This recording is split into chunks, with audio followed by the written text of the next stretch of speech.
Hey, what's up guys? Welcome back to another video. So Battlefield 6 update 1.0.1.0, odd name, I know. It actually dropped and the patch notes just dropped like a few minutes ago. And believe me, this one has a huge, and I mean it when I say it, a huge patch note. So I'm not going to digress a lot here. Just keep in mind to go down in the comment section. Let me know what you think about the patch note, and without further ado guys, we're going to take a look at the entire changelog that we have with the Battlefield 6 update 1.0.1.0, which is just another name for Day 1 patch. So here's a list of the major updates. Movement is refined with reduced slide to jump momentum, lowered jump height, an increase in accuracy when firing while airborne or sliding. Weapon handling has been rebalanced through general recoil tuning and adjustments to ensure more consistent gunplay. Russian breakthrough layouts revised to deliver a better balance between attackers and defenders. Maps improved with better traversal, lighting adjustments, and overall performance upgrades. UI and HUD have received a range of polish improvements for clearer prompts, smoother navigation, and more accurate displays. Settings and controls expanded with improvements across multiple areas. Audio overhauled game-wide with clearer pings, refined weapon and vehicle sounds, and fixes for missing or delayed effects. And finally, netcode optimized to reduce desync, fast time to death, and instances of invisible damage. But that was probably just some sort of overview, right? Let's go ahead and jump straight into the changelog. For player, reduce the speed that can be carried from sliding into jumping, lowering momentum, especially horizontal. Increased the penalty for repeated jumps and slightly lowered the jump height. And increased weapon inaccuracy when firing while jumping or sliding. These three are, in my opinion, very important because they can actually just change everything when it comes to, movement and how people can actually move while still being effective. Now the penalties for repeated jumps, which is very important because you're not going to get a penalty for your first jump probably. Maybe even your second jump. Not really sure, but definitely it's not going to be your first jump. So that's very important. You can't jump around, but you have to wait and see how this actually implements in-game. Adjusted parachute physics, reduce the initial acceleration when deploying, fixed an issue where weapon dispersion could spike for higher than intended, fixed an issue where a takedown could launch the victim into the air, fixed an issue where players could enter third-person camera while alive, which is kind of odd. Fix an issue where players could remain stuck in a down state after being revived with defibrillators following a headshot. Smoother transition when aiming down sights from hipfire for better target acquisition. Fix an issue where landing animations played after very short drops or when climbing objects. Jump landing animations have been updated to feel smoother and settle faster. Crouch/stand transition now settle more quickly. Fix an issue where too much momentum was lost when cutting a parachute. Drag and revive can now be cancelled more quickly for better responsiveness. Now, this actually hurt me a lot. I died many times in the open beta just because of this, and in my opinion, it actually worked very slowly. So now that that's fixed, in my opinion, at least I'm going to have an easier time. Updated parachute, skydiving animations, and physics for more fluid movement. Fixed an issue where fall/landing speed penalties triggered after very short drops or vaults. Fixed an issue where firing was blocked too long after going prone from sprinting or combat diving. It's like the game doesn't allow you to shoot when you try to combat dive, and that can sometimes cost you your life. Fix an issue where weapon sights appeared misaligned after sprinting. Updated vaulting animations for medium and high obstacles. Improved first-person swimming animations, reduced camera movement when exiting a slide, toned down camera shake when rapidly starting and stopping sprints, various improvements and bug fixes to melee attacks and takedown animations, various improvements and bug fixes to drag and revive animations, and also improved vault detection for more reliable movement over obstacles. Now moving on to vehicles section, helicopters have been given more power and responsiveness, making them easier to fly, adjust mid-flight, and survive attack runs, including better chances to dodge incoming RPGs. Increased tank turret speed, that was needed.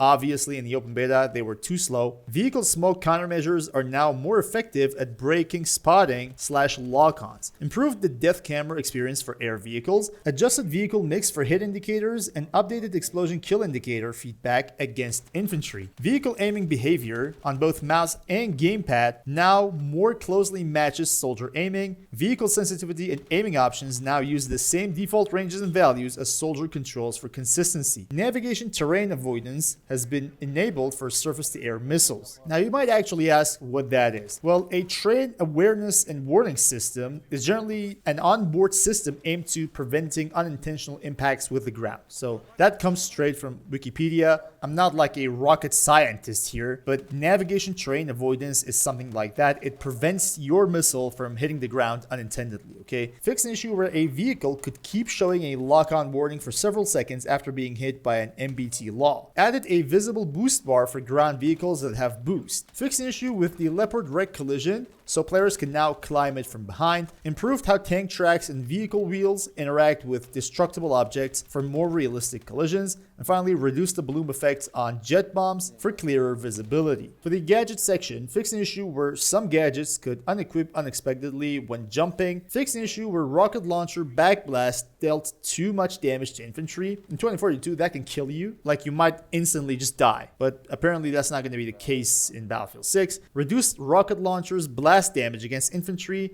to discourage ground blasting. Now that was something that people did a lot, especially against snipers, like in 100, 200 meters with RPGs. Now that's not going to be the case anymore, especially if you try to ground blast people. That's not going to work, but if you hit them directly, I guess they're going to die, right? Rocket launcher explosion is now correctly check for walls and cover before applying damage. So if you're behind some sort of cover, you're not going to be damaged by some, ground blast or anything. Removed arming time on rockets, allowing players to fire at floors or ceilings indoors to open destruction. Thermobaric grenade concussive effect reduced from 2.5 seconds to 1 second. Oh my god, that's perfect. In the open beta, it was some sort of a nightmare to be hit by some sort of thermobaric grenade. Absolutely disgusting. Basically, the concussive effect will be reduced to only 1 second. Thermal scopes improved. Soldiers now appear colder when prone or dying and hotter when sprinting. Fixed an issue where a rocket launcher collision could cause double damage to vehicles. Fixed smoke grenades not detonating in some cases. Happened to me in the open beta as well. Fixed visual issues when firing certain rocket launchers and scopes. Tracer dart hipfire crosshair no longer appears when aiming down sights. Fixed an issue where tracer dart reticle textures were missing. Fixed an issue where drill charge grenade launcher reticle textures were missing. The EOD bot audio attenuation and patching improved. Remote entry gadgets like the XFGM60, the EOD bot, LTLM2, those kind of stuff can no longer be equipped if you're out of ammo and have no active gadget deployed. Repair tool now overheats slightly faster to prevent vehicles from becoming too durable. Repair tool and defibrillators can now damage enemy gadgets. Defibrillator damage reduced on both quick zaps and charged zaps. So both of them now have a lower damage output. The M320 grenade launchers now show ammo type and count on the display. The M320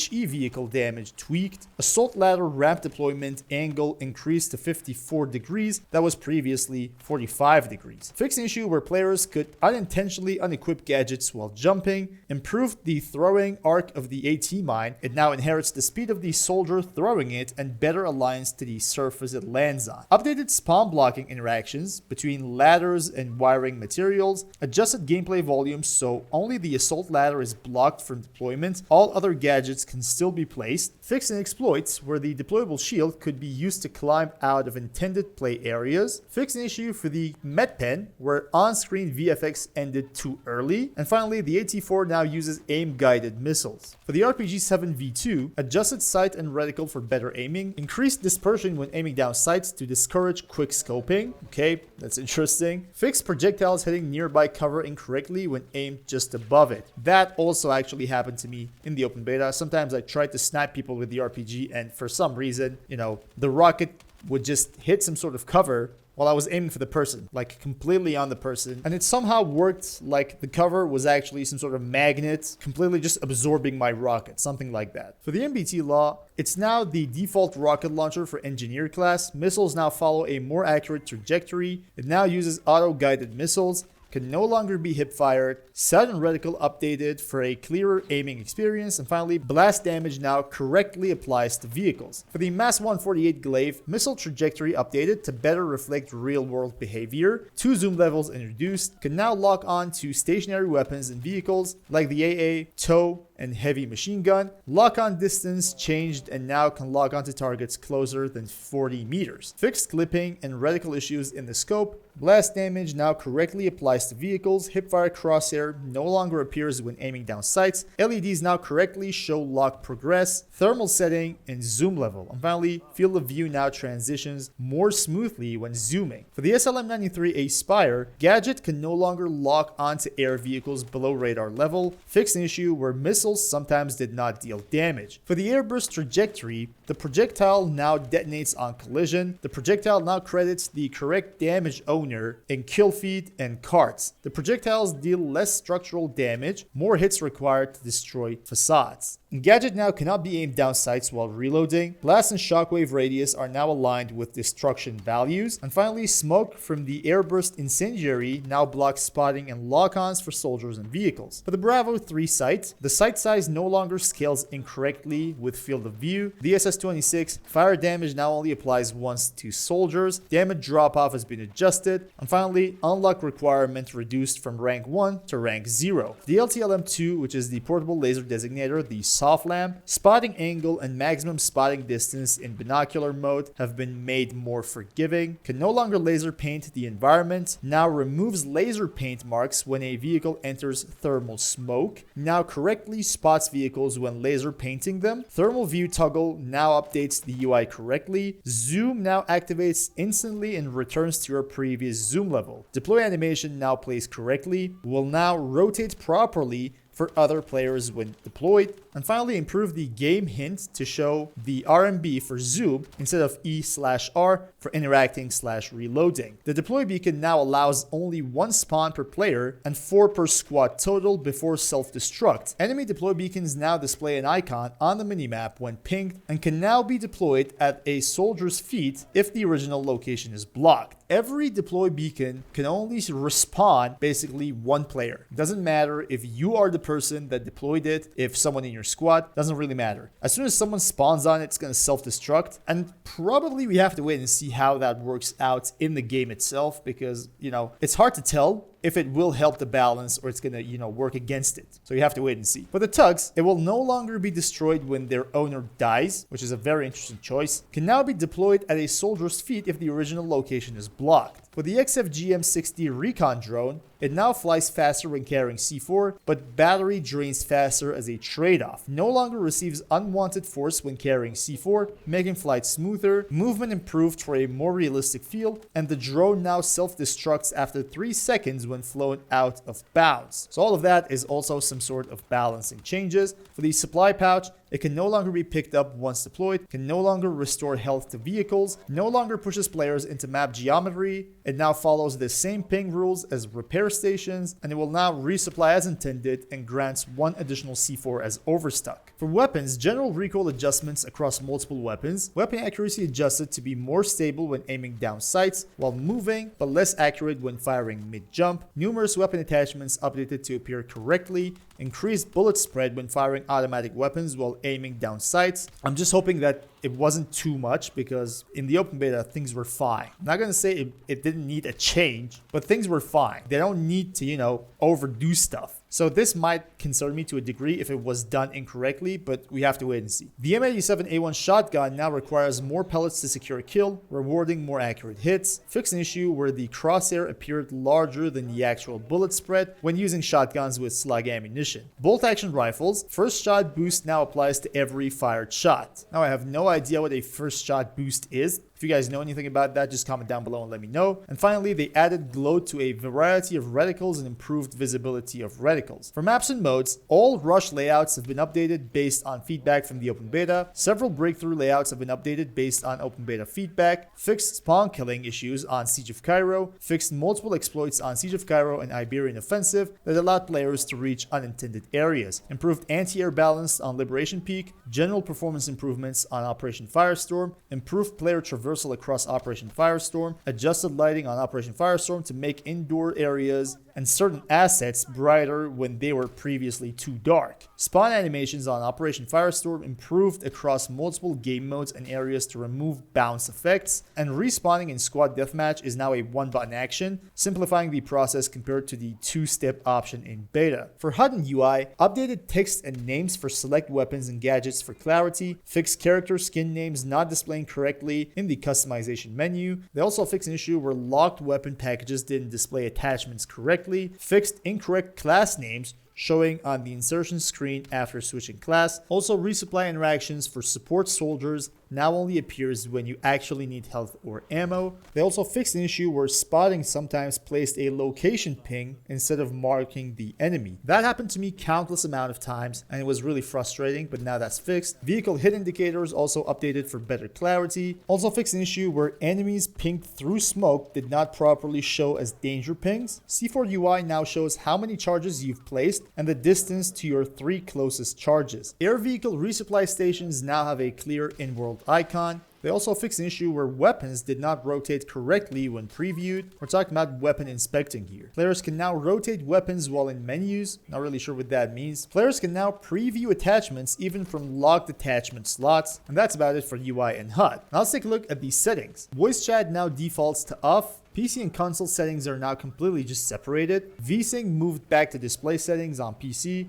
They also added a voiceover volume slider option, and they also added a new option to adjust minimap size to small, medium, and large. That was something that was really absent in the open beta. I could feel it. I just wanted my minimap to be bigger, and I couldn't make it so. For Portal, they removed crossplay options from server hosting, and they also fixed an issue where AI soldiers in Portal were not affected by weapon/loadout restriction rules. For audio, they adjusted the audibility of directional pings. Also, directional ping sounds made clearer. They also added suppression audio effect for multiple weapons. They also adjusted sound profiles for urban sniper rifles, urban rifles at distance, and SMGs in open fields, which is going to be interesting to hear in the game. I'm pretty sure there has to be a difference when it comes to weapons being fired at you from close range and at distance. So that's what they've done right here. Fine-tuned reload and firing sounds for multiple weapons for higher fidelity. They also added unique low health fire sounds for different vehicle types. And they finally